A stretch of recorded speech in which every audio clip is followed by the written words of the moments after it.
Question, भारतीय स्वातंत्र्य चळवळीच्या संदर्भात स्वराज हा शब्द सर्वप्रथम डॅश यांनी उच्चारला होता?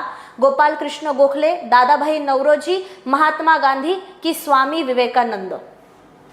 हेरिटेज काय स्वराज, स्वराज हा शब्द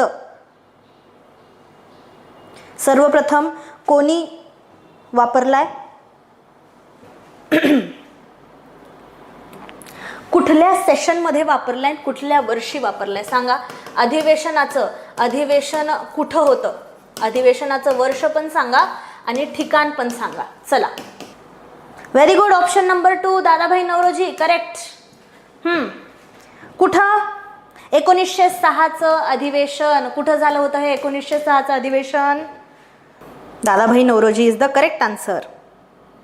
1906चा हा अधिवेशन, काँग्रेसचं अधिवेशन कलकत्तामध्ये झाला होता. कलकत्ता 1907 मध्ये सुरतला अधिवेशन झालंय, 6 मध्ये नाही.